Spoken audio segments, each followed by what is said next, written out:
El Ministerio Internacional Nueva Vida en Cristo presenta Momentos de Reflexión, un mensaje para su vida diaria, con el pastor Misael Ocampo Rivera. Bienvenidos. Hola amigos, cordialísimo saludo, bienvenidos a la reflexión en el día de hoy. Vamos a cerrar el capítulo 6 de 2 de Corintios. Vamos a entrar en el verso 14 y va a ser unas advertencias que son supremamente importantes en la práctica de esta nueva fe, de esta fe en Cristo, que nos va a ayudar a entender a nosotros cómo establecer asociaciones, cómo establecer comportamientos, cómo establecer amistades, cómo hacer negocios, cómo unir sentimientos. Y todo esto es muy importante, por eso le advierto para que esté pendiente y podamos leerlo. Dice, no se unan ustedes en un mismo yugo con los que no creen. La Reina Valera dice, no se unan en yugo desigual con los incrédulos. Estoy leyendo la versión Dios habla hoy y dice, no se unan ustedes en un mismo yugo con los que no creen. ¿Por qué? ¿Qué tienen en común la justicia y la injusticia? ¿O cómo puede la luz ser compañera de la oscuridad? No puede haber armonía entre Cristo y Belial, ni entre un creyente y un incrédulo. No puede haber nada en común entre el templo de Dios y los ídolos, porque nosotros somos templo del Dios viviente. Como él mismo dijo, viviré y andaré entre ellos, y yo seré su Dios, y ellos serán mi pueblo. Por eso también dice el Señor, salgan de en medio de ellos y apártense, no toquen nada impuro. Bueno, entonces la advertencia es bien clara. Esto se aplica en los negocios, esto se aplica en los romances, esto se aplica en los matrimonios, esto se aplica en todo aquello en lo que haya que tener una cercanía, una intimidad, una comunión y tomar decisiones. Con gran dificultad viven aquellas personas que han traspasado este principio, porque este es un principio de vida cristiana. El principio de vida cristiana lleva al hombre a pensar que si él necesita una pareja y necesita una mujer para casarse, debe buscar una mujer que comparta los valores y los principios cristianos que él tiene. Lo mismo sucede con las mujeres. Si una mujer está interesada en formar un hogar, entonces debe saber de qué tipo de hombre debe dejarse pretender y a qué tipo de hombre debe entregarle su corazón y finalmente debe decirle un sí para formar un hogar. Y aquí quiero tomar un poquito de tiempo para explicar estos temas que mantienen en tanto problema y tanta rivalidad los hogares y los matrimonios. Cuando nosotros vemos las decisiones ligeras, apresuradas y equivocadas que toman algunos hombres y algunas mujeres de nuestras congregaciones, precisamente porque no han logrado entender la palabra, porque han asimilado el mensaje del Evangelio como una religión, no como un estilo de vida, no como un asunto de comunión con Dios permanente y constante. Y entonces surgen preguntas muy interesantes. Por ejemplo, hace un tiempo les estaba explicando una historia, una anécdota que sucedió hace muchos años. Una joven llegó a la congregación remitida por su pastor para que viniera a pedir un consejo sobre una relación que tenía con un muchacho. Era una mujer joven y tenía su novio, y ya llevaban varios años de noviazgo, pero en ese transcurso del tiempo ella tuvo una experiencia con Cristo, así que se convirtió en una cristiana y empezó a ser una fervorosa cristiana y a participar activamente en su congregación, a comprometerse cada día más con el mensaje del Evangelio y con el trabajo eclesial de su comunidad. Pero la relación con su novio no la terminó, y su novio no tenía ningún interés en la vida espiritual, no tenía ningún interés en congregarse, en asistir a la congregación. No le interesaba, pero tampoco le impedía. Así que ella decide, una vez que él le pide matrimonio o le propone matrimonio, ella decide comentar en su casa y comentarle a su pastor. Y el pastor le dice, pero mire lo que dice la Biblia, que no se unan en yugo desigual con los incrédulos. Y ese muchacho es una persona incrédula, es una persona que no quiere seguir el camino del Señor, usted va a tener mucha dificultad y mucho problema. Y entonces ella le pregunta a su pastor, ¿y entonces Dios me va a mandar al infierno si yo me caso con mi novio que no es cristiano? Y el pastor le responde jocosamente, no, se mete solita.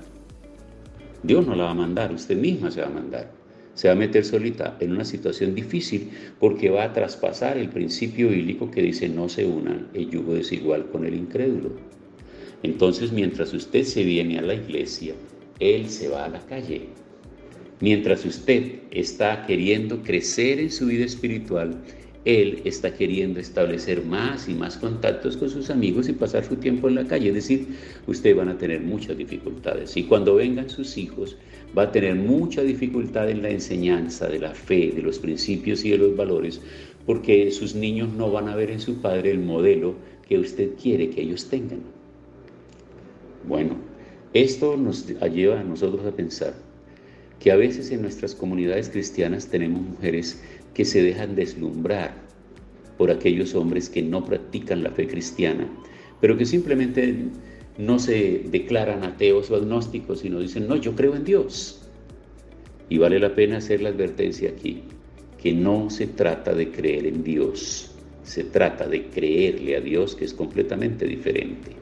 Creer en Dios es sencillamente admitir que pueda existir un ser supremo, pero creerle a Dios es buscar esa relación con Él, someterse, obedecerlo, seguir los preceptos, los principios de la palabra de Dios.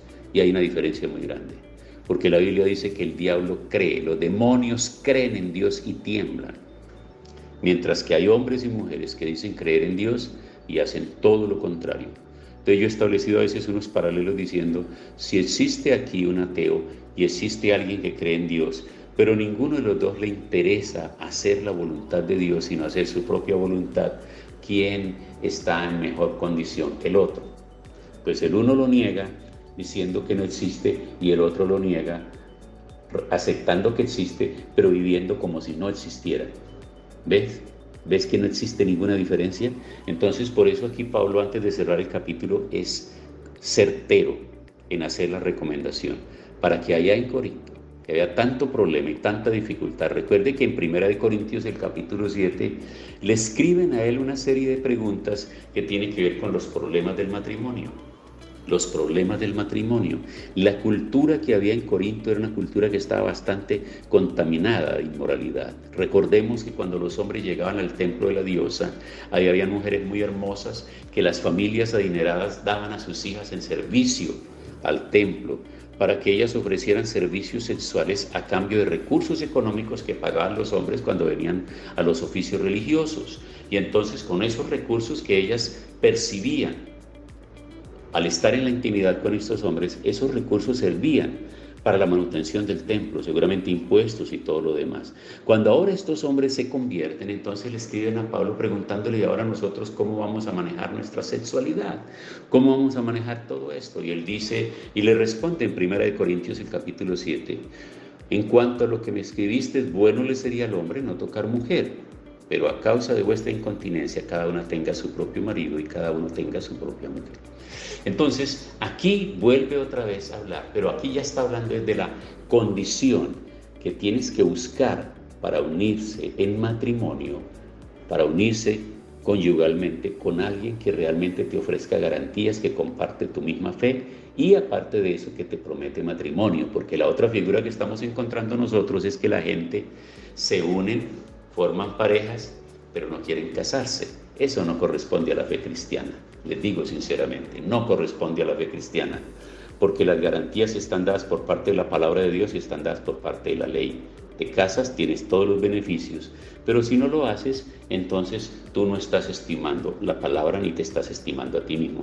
Pero también es lo que tiene que ver con los negocios,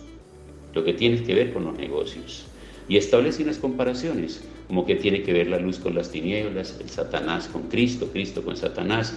Entonces el Señor lo que manda es que huyan de todo esto y que vivan una vida de acuerdo a los principios de la palabra. No que no vayan a haber dificultades, pero se podrán solucionar de manera diferente. Bueno, amigos, vamos a orar. Padre, gracias te damos en este día por permitirnos seguir avanzando en el estudio de esta palabra que trae bendición a nuestras vidas cada día. Gracias por cada persona que día a día está siendo edificada. Te lo agradecemos en el nombre de Jesús. Amén. Hemos disfrutado de un gran momento de reflexión con el pastor Misael Ocampo Rivera. Un mensaje lleno de amor, esperanza y felicidad para tu vida. Los invitamos a compartir este mensaje con sus amistades y en sus redes sociales.